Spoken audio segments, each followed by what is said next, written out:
내게 주실 것이니 내게만 아니라 주의 나타나심을 사모하는 모든 자에게니라. 아멘. 자, 오늘 저는 믿음의 선한 싸움을 싸우라, 이런 제목으로 하나님 말씀을 전하고자 합니다. 요즘 전 세계는 축구 전쟁을 하고 있습니다. 원하든 원치 않든 간에 매일 여러 경기가 치루어집니다. 저도 그 축구를 보고 있으면은 그 선수들이 뛰는 것을 보면은 죽을 고생을 다하는 것을 볼 수 있습니다. 우리는 그냥 시원한 데 앉아가지고 그냥 텔레비를 보고 선수들이 뛰는갑다 이렇게 하지만은 실제로 그 브라질에서 그 더운 날씨에 그 선수들이 뛸 때는 얼마나 우리가 고생을 하는 것을 알 수가 있습니다. 온몸에서 땀이 흘러내리고 축구를 하다 보니까 상대 선수의 발에 차이고 걸려 넘어지고 몸으로 공을 막아내고 넘어지고 자빠지고 걷어차고 걷어차이고 그렇게 경기를 하게 됩니다. 어떤 선수는 보니까 상대 선수를 팔로 가격을 해가지고 레드카드를 받고 퇴장을 했습니다. 왜 그 선수가 그 선수를 때립니까? 상대 선수를 때립니까?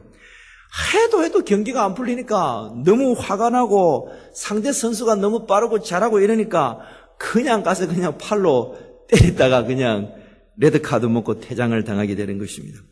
우리가 그 골이 하나가 들어갈 때 보면 그냥 들어가는 것이 아니라 실제 그 선수들이 살동 죽을 동 정먹는 힘까지 다하여서 경기를 하게 되는 것입니다. 그 어린 선수들이 자신의 전 인생을 걸고 경기를 하게 되는 것입니다. 수비하는 선수들도 상대 공격수가 볼을 차면 그냥 그 볼이, 여러분 안 맞아봤으면 모르겠지만 그 볼이 굉장히 아파요. 제가 어릴 때 저도 축구도 할 줄도 모르는 게 동네 형들하고 축구를 하다가 볼을 찼는데 텔레비에서 헤딩을 하고 나도 헤딩을 했거든요. 헤딩을 딱 하고는 내가 기절했다니까. 그 볼이 그렇게 아프더라고요. 와, 나 볼이 그렇게 아픈 줄 몰랐어요. 그 보니까 선수들이 그거 맞고 나면 어떤 선수는 맞으니까 그거 맞고 그냥 그대로 쓰러지더라고요. 워낙 볼을 세게 때리니까 그대로 쓰러지더라고요.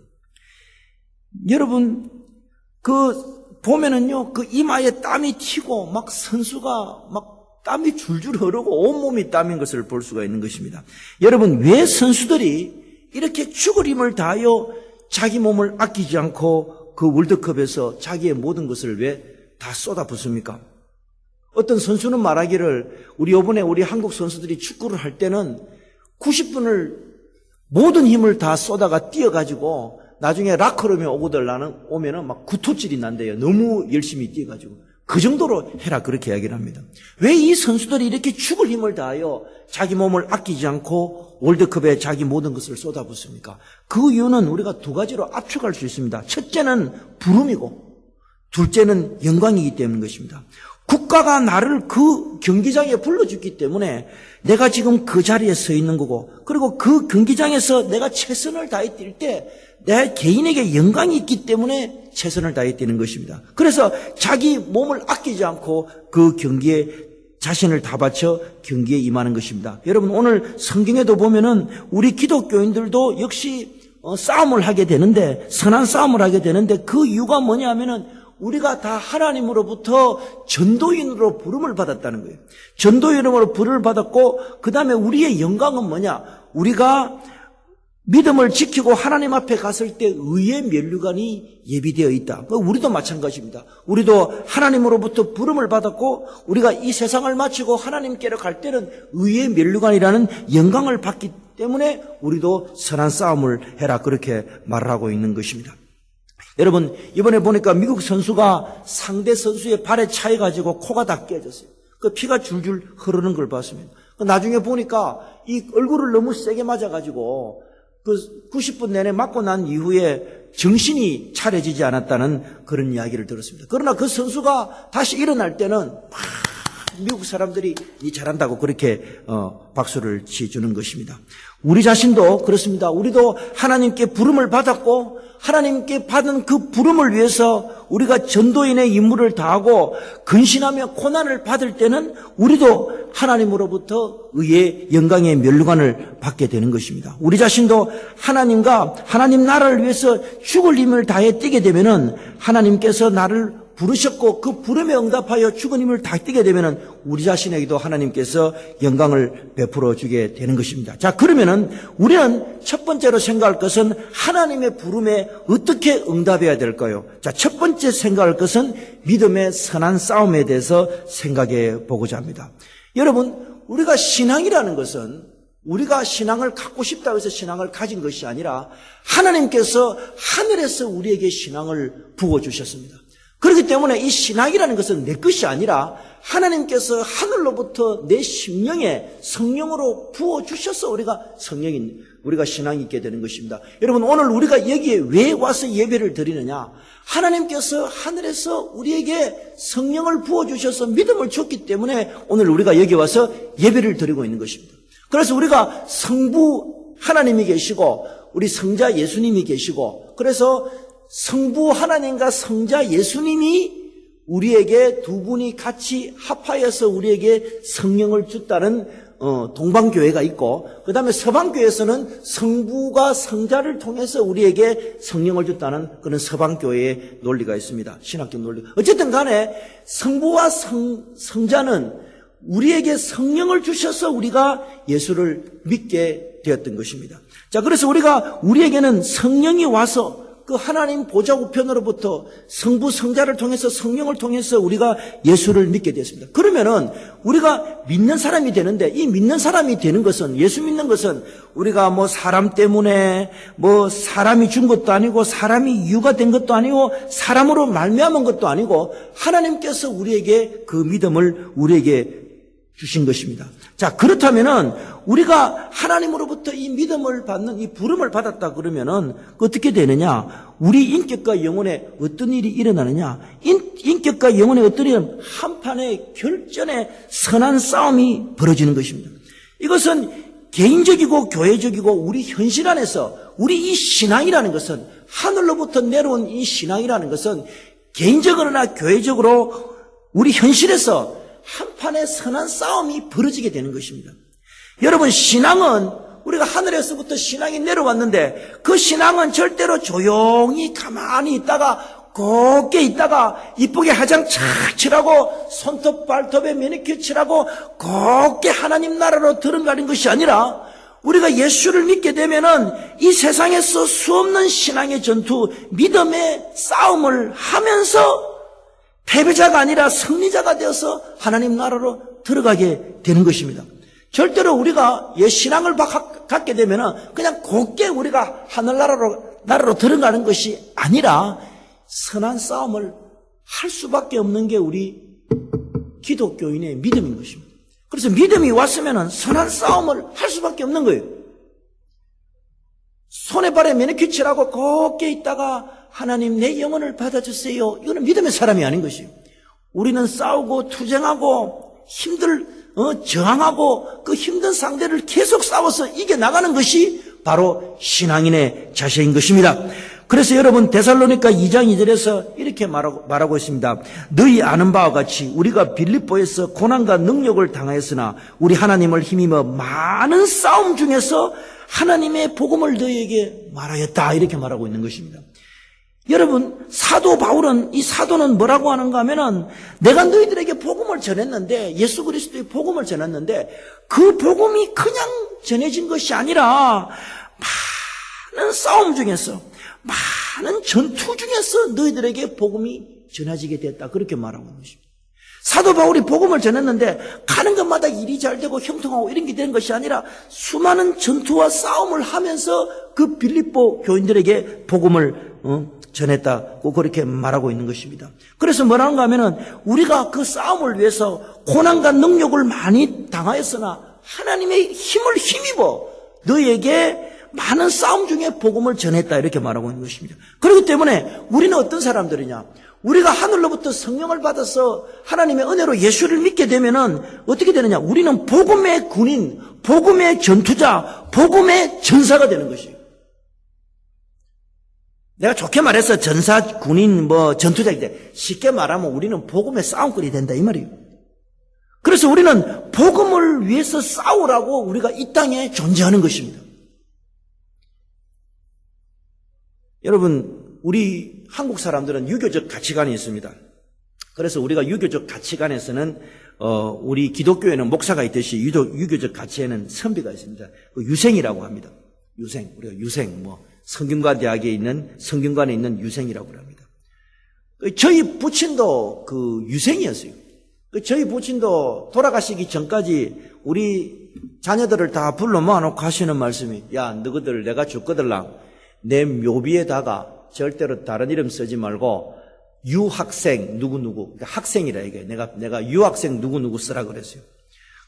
그리고 그러니까 내가 평생 유교로의 가치관을 가지고 그렇게 사는 사람이니까 내 묘비에다가 유학생 누구누구, 학생 누구누구 쓰라 그랬어요.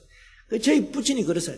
그런데 그렇게 예수를 믿으라 그래도 예수 믿고 우리 같이 천국 가고 천당에서 봅시다. 제발 예수 믿으라 그래 이야기를 해도 끝까지 예수를 안 믿었어요. 여러분, 사람은 그렇습니다. 이 사람 안에는 예수를 믿기 전에 다 뭐가 있어요. 이 성령이 와가지고 그 자아를 밀어내야 예수를 믿지, 이게 뭐가 있어요. 그럼 나중에 이제 돌아가실 때가 다 되니까 기가 빠지니까 자기 육신의 힘이 빠지니까 그때 예수를 믿더라. 그래서 저희들이 묘비를 바꿨어요. 그 묘비가 뭔가 하면 성도 누구누구 이래 묘비를 바꿨어요. 성도 누구누구. 여러분, 우리가 유교적 가치관에 보면은요, 선비는 고 이렇게 하는데 기독교적 가치관에 있어서 그런 선비라는 건 없는 것입니다. 우리는 신앙의 전투를 해야 되는 거예요. 신앙의 싸움을 해야 되는 거예요. 그냥 곱게 있다가 그는 가는 것은 아닌 것입니다. 그래서 우리가 여기서 보면 너희 아는 바 같이 우리가 먼저 빌립보에서 고난과 능력을 당하였으니 우리가 하나님의 힘입어 많은 싸움 중에 너희에게 복음을 전하였다, 그렇게 말하고 있는 것입니다. 이 빌립보라는 데서는 우리가 잘 아는 대로 유럽의 관문이었습니다. 원래 사도 바울은 아시아에 가서 복음을 전하려고 그랬는데 아시아에 가서 복음을 전하려니까 예수의 영이 나타나서 사도 바울 보고 절대로 아시아로 못 간다고 막았어요. 예수의 영이 사도 바울을 가로막았어요. 그 전도팀을 가로막았어요. 가로막으니까 이 사람들이 어디로 갔는가? 동쪽으로 안 가고 서쪽으로 가게 됐습니다. 서쪽으로 가다 보니까 그 서쪽에 마케도니아, 그리스 처성에 가서 전도를 하게 되는데 처음에 가서 전도를 하자마자 그냥 복음이 열리는 거예요. 복음이 열려가지고 막 잘 되는 거예요. 그 루디아라는 자주 하는 장사를 만났는데 그 집이 다 세례를 받고 예수를 믿게 됐습니다. 그러니까 사도 바울이 왔다야, 그 전도팀들이 왔다야, 우리 잘 되는 줄 알았어요. 자, 그때까지는 잘 됐는데 그다음부터는 어떤 일이 생기느냐? 그다음부터는 신앙적 큰 전투가 벌어지는데 그때 어떤 일이 생기는가 하면은 이 사도 바울이 기도하는 곳으로 가서 기도하러 갈 때마다 그 점치는 여자가 하나 있었는데 그 점치는 여자가 점을 너무너무 잘 봐가지고 그 주인을 크게 부자로 만들어주는 그런 도사가 하나 있었어요. 근데 그 점치는 도사가 막 그냥 그 동네에서는, 그 빌립보 성에서는 용한 점쟁이라고 그렇게 알려진 거예요. 여러분, 우리 기독교 여기도요, 이 LA도 점쟁이들 많거든요. 절대 점부러 가면 안 된다니까! 여기 보면 요새 기독교가 힘을 잃어갖고 어떻게 하는가 하면 라디오 방송에 아예 공개적으로 이야기해요. 예, 종교에 상관없이 봐드립니다. 그 종교가 뭐예요? 기독교요. 다른 종교는 어디 간다 그래서 뭐라 합니까? 그러니까 종교에 상관없이 봐드립니다. 그러니까 너가 예수 믿어도 별 볼 일 없다 이 말이에요. 아직 공개적으로 방송. 예, 제가 여기서 30몇 년을 했는데 김서정기 어디 뒤에 있고 절대 점치러 가면 안 돼요. 근데 이 점치는 여자가 하나 와가지고 뭘 한다는 말이 뭔가, 사도 바울 보고 뭐라는 거 하면, 와, 저 사람 봐라. 저 사람은 지극히 높으신 하나님의 종으로 구원의 길을 전하는 자라. 누가 증거를 하는 겁니까? 이 귀신 들린 인간이 사도 바울한테, 저 사람, 지극히 높은 하나님의 종이라고 막 이야기를 하는 거예요. 여러분, 하나님은 증거를 누구한테 받느냐? 하나님 자신에게 증거를 받는 거예요. 하나님이 우리한테 증거를 받는 것도 성령이 와서 하나님께 증거를 받는 거예요. 귀신에게 증거를 받으니까 사도 바울이 여러 날을 괴로워하다가, 왜 괴로워했겠어요? 저거를 쫓아내면은, 저기 있는 귀신을 쫓아내면 분명히 이 빌립보에서 자기가 박해를 받을 거 아니에요. 한번 생각해 보세요. 어느 주인이 있는데 종을 하나 데리고 와서 매일 점을 쳐가 용한 점을 쳐갖고 부자가 되고 있는데 그 점치는 귀신을 쫓아내보면 큰 문제가 생길 거 아니에요. 그러니까 사도 바울이 모든 정황을 막 생각하다가 이제 이 빌립보 성에서 겨우 복음 전해가지고 이 루디아 집에서 이제 복음 전해가지고 할렐루야 예배드리고 이러는데 기도로 다니고 그러는데 저거를 쫓아내야 되나 안 말아야 되나 고민을 무지개인 거예요. 여러 날을 괴로워하다가 어느 날 하루 사도 바울이 갑자기 나사렛 예수 이름으로 이 점치는 귀신아 나가라 그런 거예요. 그러니까 귀신이 나가붙지. 나가고 나니까 그 다음부터 어떠냐? 귀신이 나가고 나니까 점이 안 되는겨. 가부가 왔는데 아이고 내 어떻게 해야 됩니까? 정계가 안 나와. 호레비가 왔는데 내가 뭐를 해야 돼? 안 나와. 사바는 사람이 왔는데 안 나와. 그러니까 이 주인이 어느 놈이 내 종에게 이 신을 쫓아냈네. 그걸 보니까 사도 바울이 쫓아냈거든. 그러니까 그때부터 어떻게 하느냐? 저 사도 바울을 잡아라 그렇게. 그래서 그 사도 바울을 잡아가지고 옷을 벗기고 매를 많이 맞게 하고 많이 맞게 옥에 갇히고 그 다음에 그 발에 착고를 쳐게 된 것입니다. 그래서 이 사도 바울은 복음을 전하고 난 후에 그 다음에 고난과 능력을 많이 받았어요. 고난과 능력을 많이 받았지만은 그런 많은 싸움 중에 하나님의 힘을 힘입어 복음을 전하게 됐던 것입니다. 그래서 우리 기독교인들은 적극적으로 공격을 하고 수동적으로 방어를 해야 되는 거예요. 적극적으로 공격을 하고 수동적으로 방어는 고난과 능력을 받는 거예요. 그게 기독교의 삶이라니까. 우리가 사람을 공격하는 것이 아니라 그 사람을 먹고 있는 악한 영을 공격한다고. 악한 영을 나사렛 예수 이름으로 공격을 하니까 그게 모든 귀신들이 이게 이건이 걸려가 있으니까 사도 바울을 공격을 하는 거예요. 수동적 방어를 당하는 거예요. 그래서 사도 바울은 많은 고난과 능력을 당하게 되는 것입니다. 근데 여기 보면 1차 전도 여행 때 우리가 사도 바울이 이런 빌립보 전도 여행 이전에 1차 전도 여행 때 어떤 일이 있어요? 사도행전 14장에 보면은 루스드라라는 지역에 갔는데 그게 루스드라라는 지역에 갔는데 한 사람이 있는데 그 사람이 발을 못 썼어요. 발을 못 쓰고 나면서 안전뱅이가 되어 있는데 사도 바울이 복음을 전하니까 그 사람이 사도 바울의 얼굴을 보면서 그 말을 듣으면서 그게 뭐가 생기냐? 마음에 믿음이 생기는 거예요. 여러분, 하나님이 우리를 구원하는 거는요, 여러분 예수 믿으세요. 예수님이 여러분을 구원합니다. 예수님이 여러분을 살립니다. 예수님이 여러분을 도웁니다. 그렇게 할 때 그걸 믿으면 되는 거예요. 그러니까 여기서 사도 바울이 루스드라에서 안전뱅이에게 나면서 안전뱅이에 복음을 전하니까 그 듣는 그 안전뱅이가 믿음이 생기는 거예요. 믿음이 생기니까 사도 바울이 큰 소리로 예수님 이름으로 네 발로 일어서라 그러니까 그 안전뱅이가 나면서 벌떡 일어나는 거예요. 벌떡 일어나고 거기서 뛰면서 와 하나님 어떻게 내 인생에 이런 일이 있냐 막 하는 거예요. 자 그러니까 어떤 일이 생겼느냐. 이 루스드라라는 지역은 어떤 지역인가 하면 오랫동안 제우스 신하고 로마에 있는 헤르메스 신을 섬긴 그런 곳이에요. 이 루스드라라는 지역은 이제 우리의 성경에 보면은 스스와 흠에라고 되어 있는데 이 옛날에 여기 어떤 그 구전이 전해 내려왔는가 하면은 이 동네가 어떤 구전이 전해 내려왔는가 하면은 이 동네에 이 스스와 제우스 신앙과 헤르메스 신이 이 동네 강림을 싹 해왔다 이게. 여러분 사람은요 영물입니다. 영물이 돼가지고 그 영이 이렇게 내려오는 걸 알았던 모양이라. 그 귀신이 내려온 거예요. 그 귀신이 어떤 귀신이냐? 제우스 신하고 헤르메스 신이 쫙 내려오고. 그럼 제우스 신은 헬라의 주신이고 최고의 신이 주신이고 이 헤르메스는 뭔가 하면 그 주신의 이 스피커 대변자예요. 대변자. 말 잘하는 대변자예요. 그 두 신이 그 동네에 쫙 내려온 거예요. 내려왔는데 그 동네 사람들이 그 귀신 둘이가 내려올 때 그거를 알아보지 못하고 그 귀신 둘이를 내쫓았다는 거예요. 그 제우스 신하고 헤르메스 신을 내쫓았다.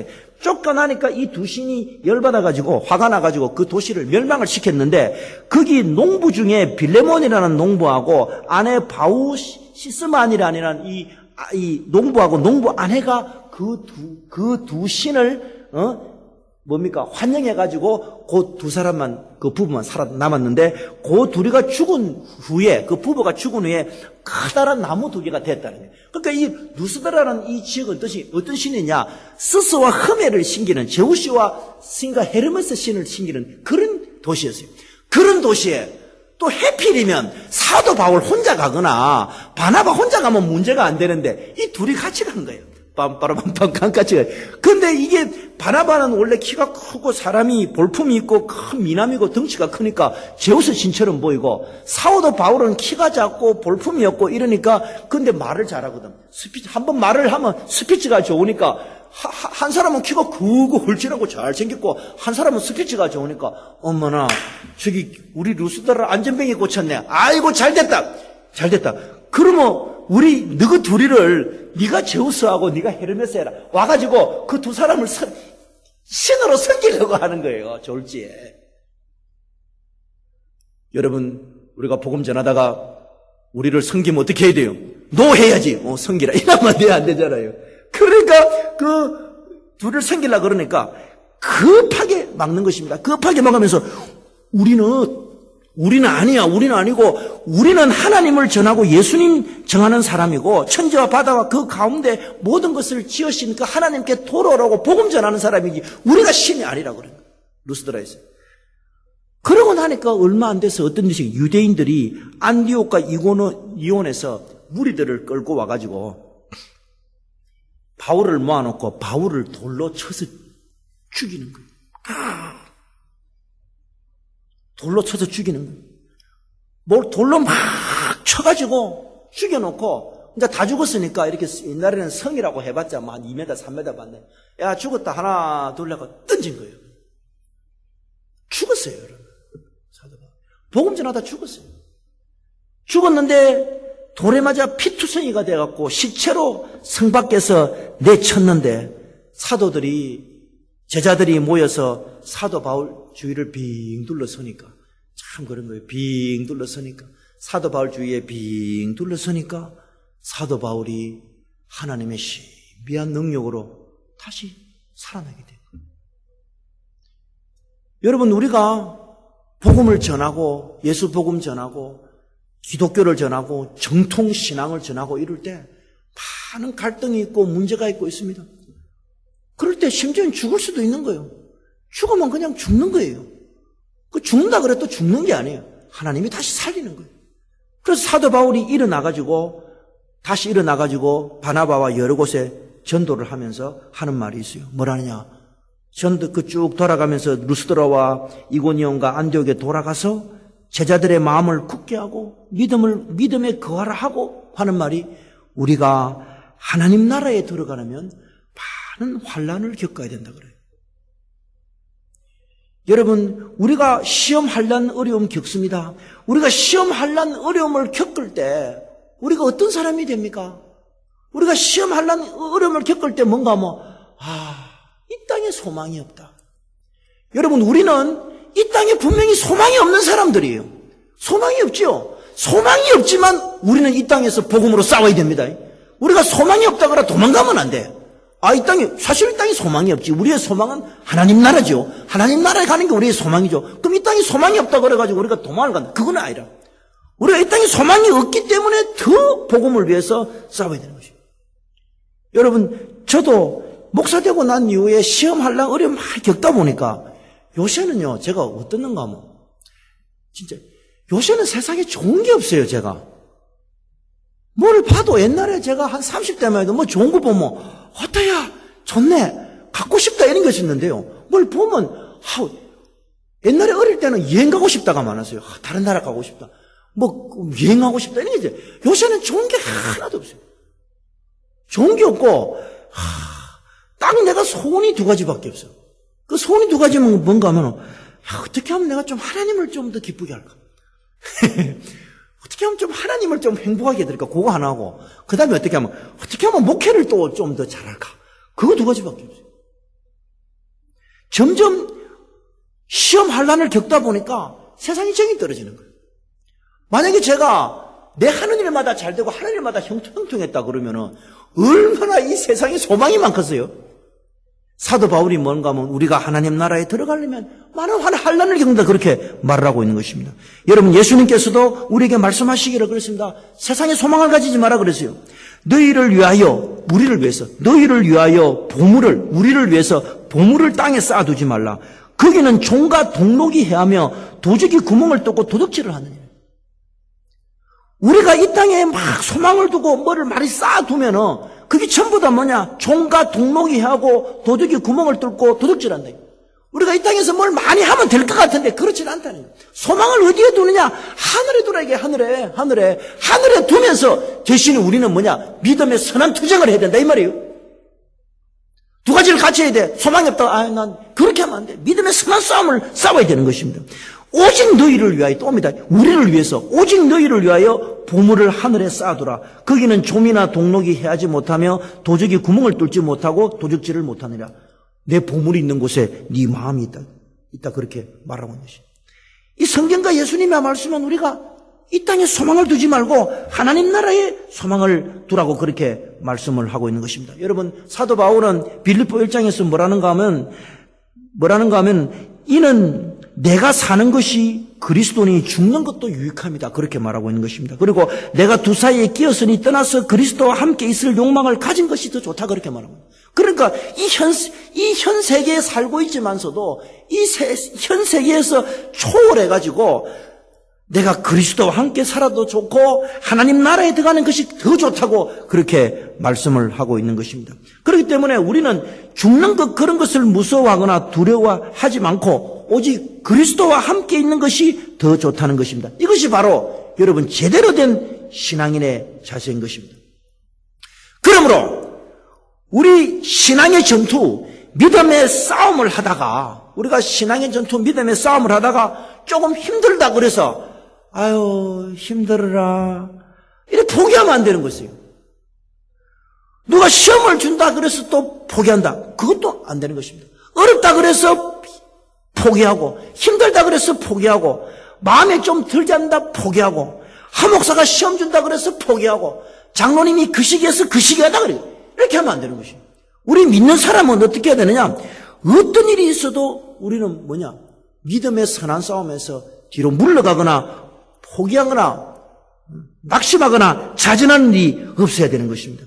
여러분 우리가 기억해야 되는 것입니다. 사도 바울은 돌에 맞아서 피투성이가 되고 시체가 되었습니다. 만약 우리가 오늘날 복음을 전하다가 돌에 맞아가지고 피투성이가 돼서 시체가 된다 그러면은 우리가 만약에 다시 살아나면 아유 이런 예수 말라 믿노 아유 막 가자 그렇게 할지도 모릅니다. 그러나 성경은 뭐라는가 하면 그 피투성이 된 사도 바울이 다시 일어나서 하는 말이 뭔가 하면 우리는 오로지 저 하나님 나라에 들어가기 위해서 이 환난 당하는 거 이거 아무것도 아니다. 이 정도 말할 수 있는 신앙이 있어야 되는 것입니다.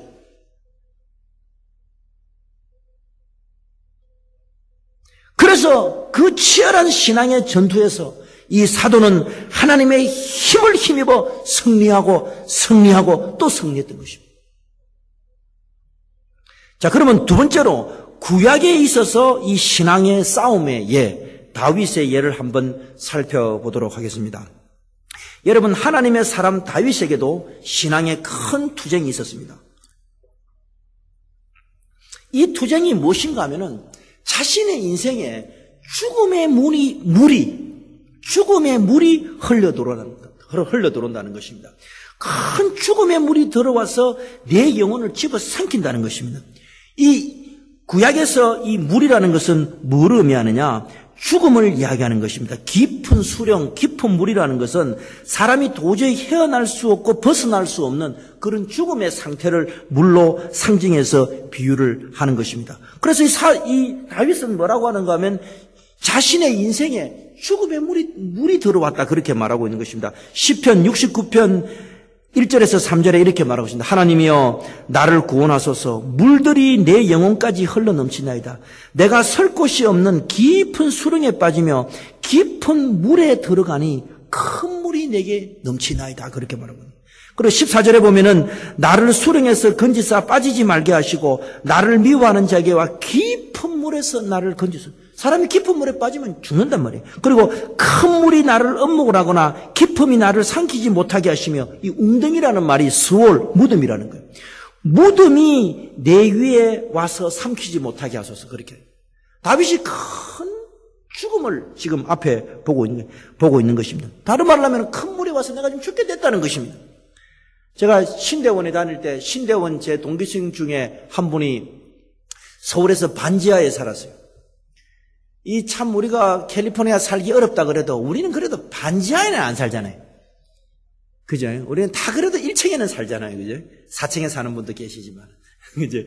그 반지하에 사니까 한국은 땅이 작다 보니까 이렇게 반지하를 사니까 원래 그 반지하에 들어가는 사람들은 절대 부자는 거기 안 들어가요. 다 없고 가난한 인간들이 그거 들어가지. 근데 문제는 뭐냐? 홍수가 났는데 홍수가 나니까 그 반지하로 물이 들어오는데 감당이 안 그냥 그 물이 들어오는데 그 물이 한번 들어오면요 그 집은 절단강산이 나는 거예요. 뭐 가전제품 입을 옷까지 살림살이 그건 빨아도 안 된다 그러더라고. 우리 생각에 그 빨면 될 것 같은데 홍수에 의해서 온 분은 세탁소 하시는 분 혹시 그 빨아도 됩니까? 그 빨아도 안 된다 그러더라고. 빨아도 안 된다. 그래서 그 물이 들어와가지고 그냥 싹 그냥 가전제품이고 뭐고 그냥 다 버린 그 이야기를 하더라고요. 우리가 죽음의 물이 오게 되면은 우리가 큰 고통을 당하게 되는 것입니다. 여러분, 우리가 하나님을 신앙하고 하나님을 믿는데 신앙적 전투를 하는데 왜 죽음의 물 체험을 합니까? 우리가 예수를 믿고 신앙을 하는데 왜 죽음의 물 체험을 합니까? 그 이유는 뭐냐? 내가 죽음의 물 체험을 한번 하면은 그 죽음의 물 체험을 통하여 거듭남의 체험을 하게 되고 내가 죽음의 물 체험을 통하여 새 생명으로 거듭나는 체험을 할 수 있게 되는 것입니다. 다른 말로 하면 죽음이 생명이 되는 것이 바로 이 죽음의 경험이고 죽음의 물의 체험인 것입니다. 여러분, 요나는 하나님께서 말씀하시기를 요나야, 너는 큰 섭 니느웨에 가서 복음을 전하라 그랬어요. 네가 가서 40일 동안 너희 니느웨 백성이 회개 안 하면은 내가 너희들 다 없애버린다. 그 복음을 전하라 그랬어요. 근데 요나는 내가 왜 그 길을 갑니까? 나는 그걸로 안 갑니다. 그러고 다시스로 내려갔습니다. 다시스로 내려가니까 하나님께서 그 요나를 보고 큰 풍랑을 일으켰습니다. 풍랑을 일으키고 요나는 배 밑바닥에서 자빠져 자고 있는데 큰 풍랑이 일어나니까 선주가 가만히 보고 거기 배 있는 사람들이 보니까 야, 우리 안에 누가 크게 하나님께 반역한 놈이 한 놈이 있다. 제비 뽑았고 그럼 던지부자리 된 거야. 그 제비를 뽑고 뽑은데 나중에 한 명도 안 나오는데 야, 한 놈이 분명히 있다. 어딨노? 아, 저 배 밑바닥에 처자빠 자고 있는 놈이 있는데 그 놈 데리고 온다. 딱 뽑았는데 요나가 딱 걸린 거야. 니 잘 됐다. 니 빠지라. 하나, 둘, 셋, 뽕! 던지뿐 거예요. 뽕 던지니까 누가 이제 큰 물고기를 하나님께서 예비해가지고 입을 쫙 벌려갖고 요나를 딱 잡아였습니다. 입을 쫙 잡아였습니다. 그때 요나가 무슨 체험을 하느냐? 무덤의 체험을 하는 거예요. 스올의 체험을 하는 거예요. 죽음의 체험을 하는 거예요. 그게 갇혀가지고 우리가 보통 스올을 무덤, 지옥, 음부, 지하의 세계, 갇힌 세계를 이야기하는 거예요. 그게 들어가니까 와, 따야, 내가 일단 내부터 설고 봐야 되겠거든. 그러니까 뭔가 거기서 회기기도 합니다. 하나님, 내가 벌받을 줄 마였고, 고난받을 줄 마였고, 하나님, 주께서 나를 깊은 바다 속에 던졌으니 큰 물이 나를 둘렀고, 주의 파도와 큰 물결이 내 위에 넘쳤나이다. 내가 말하기를 내가 주의 목전에서 쫓겨날지라도 다시 주의 성전을 바라보겠나 하이다 하니까, 요나가 이 소울의 체험, 죽음의 체험, 아까 사도 바울이 돌에 맞아가지고 죽어서 시신이 바다에 던져오는 체험을 하고 나니까 그때 요나에게 뭐가 임하느냐? 이 하나님께서 이 물고기를 웩 토하게 해가지고 육지에 졸지에 그냥 하루아침에 육지에 착 내리게 됩니다. 여러분, 죽음의 경험이 와요. 고통의 경험이 와요. 굉장히 참 큰 물이 내를 집어 삼켜요. 삼키는데 그게 내를 죽이게 하는 것이 아니라 그게 뭐냐? 그것 때문에 새 생명이 일어나고 그것 때문에 새로운 일이 나고 그것 때문에 거듭나는 체험을 하게 되는 것입니다. 할렐루야. 그래서 졸지에 이 요나가 그 서울에 큰 경보를 하고 난 후에 이제 큰 섭 니느웨에 가가지고 하룻길을 행하면서 너희들 회개해라. 하나님께로 돌아와라. 여호와 하나님께 돌아와. 너가 안 돌아오면 이 성이 무너진다. 40일 안에 너희들이 회개하고 하나님께 안 돌아오면 너희는 크게 다 죽는다. 그런 말하니까 왕부터 밑에 있는 모든 사람들, 그리고 왕이 말하기를 뭔가 하면 조복을 벗고 굵은 배에 앉아서 하는 말이 뭐냐면 사람이나 짐승이나 소떼나 양떼나 아무것도 입에 대지도 말고 먹지도 말고 물을 마시지도 말고 전부 다 짐승이든 사람이든 다 굵은 배를 입고 하나님께 크게 회개하라고 그러는 거예요. 큰 회개의 역사가 나타난 것입니다. 요나가 이렇게 크게 하나님의 큰 일을 하게 된 거는 뭐냐? 그 소울의 무덤의 그 체험, 완전히 죽는 체험, 음부의 체험, 지하 세계의 체험, 갇혀진 체험을 하고 난 후에 하나님께서 요나를 들어서 큰 능력을 받게 해서 어떻게 합니까? 그 큰 섬 니느웨를 변화시키게 된 것입니다. 그래서 우리가 신앙으로 살고 믿음의 선한 싸움을 할 때 소울의 체험, 지옥의 체험, 음부의 체험, 지하 세계의 체험이 오면 올수록 우리가 선한 싸움을 할 수만 있다고 하면 더 강력한 하나님의 사람으로 하나님께서 바꾸어 주시는 것입니다.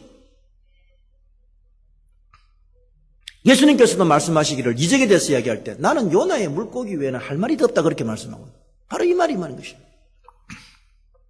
여러분 이스라엘 백성이 출애굽할 때도 마찬가지입니다. 출애굽할 때도 앞에 큰 물이 있었어요. 그 큰 물이라는 거는 이스라엘 백성들 다 죽이는 큰 물이에요. 여러분 우리가 그냥 여기 육지에 사니까 물의 그 능력을 몰라서 그렇지 사실 바닷가에 가서요 그 물이 움직이는 거를 보면요 거기 그냥 휩쓸리면 가는 거예요. 우리 옛날에 지금 여름이 됐지만은 옛날에 우리들은 보통 광안리하고 해운대에서 이렇게 수영을 했는데 우리는 해운대는 자주 안 갔어요. 왜 안 갔느냐? 광안리는 이렇게 바다가 이렇게 완만했어요. 그래 빠져 죽는 사람이 덜한데 해운대는 이렇게 깎아놨어요. 그래서 큰 파도가 오면은 그냥 그 파도가 쓸어가는 거예요. 그 쓸어갈 때 아무리 수영을 잘안 해도 그냥 그 파도와 같이 가는 거예요. 여러분 출애굽할 때도 홍해라는 큰 물을 만났는데 그 물 앞에 섰어요. 섰을 때 뒤에는 어떻게 하느냐? 바로가 이놈의 자식들 칼을 뽑아가지고 이놈의 자식들 너희들이 내 밑에서 평생 정살해야지 이것들이 어디 싸가졌게 내를 버리고 가 내가 너가 먹이주고 입혀주고 재워주고 했는데 이것들이 여봐라 다 죽이라 없애버라 그리고 전차를 타고 막 오는 거예요. 앞에는 큰 소울이 큰 물이 있는 것입니다. 그때 어떻게 됩니까? 이제는 죽느냐 사느냐 기로에 놓이게 되는 것입니다. 그때 하나님께서 모세를 통해서 어떻게 합니까? 그 홍해를 쫙 갈라서 그치는 새 생명의 경험, 거듭남의 근음을 하게 되는 것입니다. 그렇기 때문에 우리가 주님을 위해서 일할 때, 하나님 나라를 위해서 투쟁할 때 절대로 쉽게 포기하거나 넘어지거나 뒤로 물러가는 우리가 되어서 안 될 것입니다. 우리는 끝까지 믿음의 선한 싸움을 해야 되는 것입니다. 자, 그 다음에 마지막 세 번째로 생각할 것은 공방 없는, 저항 없는 신앙의 투쟁은 없다에 대해서 살펴보도록 하겠습니다. 여러분, 신앙이라는 것은 절대로 저항 없이 굴러가지 않습니다. 신앙은 저항 가운데 자라나고 저항 가운데 신앙이 승리하게 되는 것입니다. 우리가 예수를 믿으면 전항이 없는 무풍지대로 가는 것이 아니라 강풍이 불어오는 그런 곳으로 가게 되는 것입니다. 여러분 이번에 축구를 보니까 축구도 어떻게 하느냐? 그 골을 한 골 넣기 위해서 어떤 한 사람이 나타나가지고 그 골을 이쪽에서 저쪽까지 잘 몰고 가는데 아무도 예 어서 가세요 일로 가세요 예 골을 탁 넣고 돌아오면은 박수치고 그런 축구 봤어요?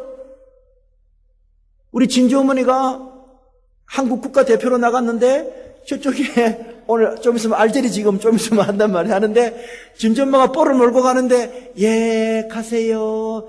여봐라 진주 어머니 가신다 비켜라. 그래 진주 어머니가 탁 몰고 와서 뽕 여모 골 그렇게 하는 거 봤어요? 그러면 뭐라는 거? 그럼 뭐라겠어요? 축구 때리차라 그런다. 한 명 뛰어가면 막 옆에 그냥 또 뭐처럼 찐득이처럼 달라붙어갖고 그냥 넘어지고 자빠지고 그걸 보니까 재밌지. 그걸 보니까 박수치지. 한 골 더 가면 어쩝니까? 그 스페니시 방송 우리는 주로 스페니시 방송 보니까 골!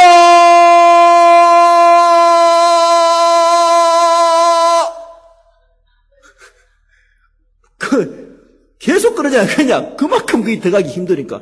여러분 경기도 보면 공격과 방어를 공방을 주고받는 것입니다. 그래서 신앙도 마찬가지입니다. 신앙도 공격과 방어를 계속 주고받는 거예요. 계속 주고받으면서 우리가 무엇을 계속해서 만들어가게 되는 것입니다. 우리가 보통 신앙이라고 생각을 하면은 아무도 저항도 없고 투쟁도 없고 조용하고 고요한 것 신앙이라고 생각하는데 그렇지 않습니다. 평화롭고 평안하면 그것이 신앙이라고 가정하는데 그렇지 않는 것입니다. 여러분, 우리가 사진을 보게 되면은 뭐 오스트리아나 스위스나 보면은 산이 아주 이쁘고 거기다가 좋은 집이 있고 거기에다가 뭐 이런 파이프 드네가 뽕 뭐 이렇게 하면은 어머나 평화로워라 그러잖아요. 근데 말할게요. 그 보기는 평화로워도 그 귀신이 많으면 어쩔 거예요. 그 평화로운 게 아니에요, 그게. 여러분, 오늘 사도 바울은 우리가 디모데서를 보면은 67년 로마의 만퍼디페 토굴 감옥에 갇혀 있다가 네로에 의해서 순교를 당하였습니다. 마지막으로 순교를 당했습니다. 근데 사도 바울이 이 교회를 위해서 그 당시에 성경이 이 디모데서가 쓰여질 당시에 교회는 세 가지의 큰 고통을 받고 있었습니다. 첫째는 뭐냐면은 외부적으로 가해지는 물리적인 박해의 고통을 받았습니다. 교회가 그냥 있는 것이 아니라 자기들의 신앙을 가지고 예수를 믿으니까 교회로 모이니까 외부로부터 가해지는 물리적인 박해, 사람을 죽이기도 하고 해하기도 하는 그런 물리적인 박해가 있었습니다. 그 다음에 두 번째는 뭐냐면 내부적인 이단의 도전이 있었습니다. 그 당시에 영지주의라는 게 생겨가지고 사람의 육체는 나쁘고 영혼은 선하다는 그 영지주의가 있었습니다. 그래서 이 이단 때문에 또 고통과 곤란을 겪었습니다. 그리고 세 번째로 이 교회가 여러 곳으로 생겨서 교회가 자람에 있어서 교회의 여러 가지 질서 문제, 시리 문제, 예배 문제로 교회가 고통을 겪었습니다. 이렇게 사도 바울 시대 때부터 이 복음은 여러 가지 방편으로 여러 가지 모양으로 저항을 받았습니다. 어려움을 겪었습니다. 시험을 받았습니다. 그런 여러 가지 저항을 받는 가운데 이 복음은 꺾이지 않고 로마를 정복하고 유럽을 정복하고 남미를 정복하고 아시아를 정복하고 오늘 전 세계의 복음이 이렇게 두루 편만하게 전파하게 됐던 것입니다. 오늘 전 세계 두루 그 저항 가운데 복음의 전파가 됐던 것입니다. 그렇기 때문에 우리 예수 믿는 사람들은 신앙의 선한 싸움을 하는 동안에 겁을 내거나 겁에 질려낼 일이 없어야 하는 것입니다. 우리는 매일매일 담대한 마음으로 우리에게 닥쳐진 매일의 신앙의 싸움을 전개해야 되는 것입니다. 하나님이 그 일로 불렀고 우리가 그 일을 행할 때 하나님께서 우리에게 영광을 주신다고 약속하고 있기 때문인 것입니다. 그래서 겁을 내면 여러분 아무것도 못하게 되는 것입니다. 어떤 사람이 차가 없어서 이래 보니까 빈 트럭이 이래 한 대 오더랍니다. 그래서 이렇게 손을 해가지고 내 좀 태워주세요. 내가 걸어가려니까 너무 힘드니까. 그러니까 그 트럭 몰던 사람이 그러면 뒤에 타세요. 그런 거예요. 그 뒤에 올라 딱 타보니까 뭐가 있는가 하면 트럭 뒤에 관이 하나 딱 있더랍니다. 관들이 이렇게 하나, 두 개, 여러 개 관들이 있더랍니다. 관들이 있으니까 그 트럭을 타고 관 위에서 이래 올라가는데 갑자기 소나기가 확 내리는 거예요. 내리니까 이분이 어떻게 했는가 하면, 비를 피할 겸 비를 피하면 관에 들어가면 비를 피하겠네. 그래가지고 그 관이 여러 개 있는데 그 안에 들어가고 딱 누부가 비를 피하고 있어요. 그 관이 남으니까 그 위에 소리가 들릴 때 다다다다다다 소리가 들리잖아요. 그죠? 그러는 중에 트럭이 계속 가는데 두 사람이 그 트럭을 세워서 우리도 좀 태워달라 그런 거예요. 그 두 사람이 그 트럭에 올라타게 됐어요. 그러니까 한 사람은 관에서 지금 비가 온다고 누부 갖고 있고 그 다음에 두 사람은 또 그 아래 타게 됐어요. 근데 이제 비가 계속 내리다가 소리가 나잖아요. 다다다다다닥 소리가 나다가 이제 비가 딱 그치니까 비가 그쳤구나. 그리고 비가 그쳤으니까 나와야지.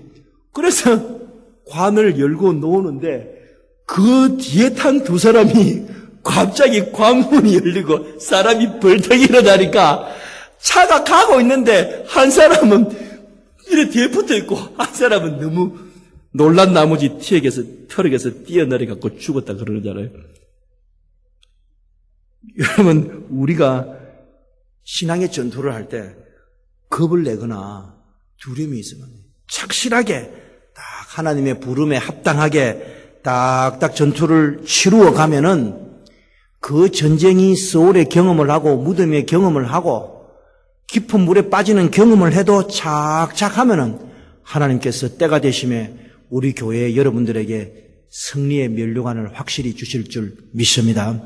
이러한 축복이 우리 교회에 충만하기를 예수님 이름으로 축원합니다. 기도하겠습니다. 하나님 아버지 감사합니다.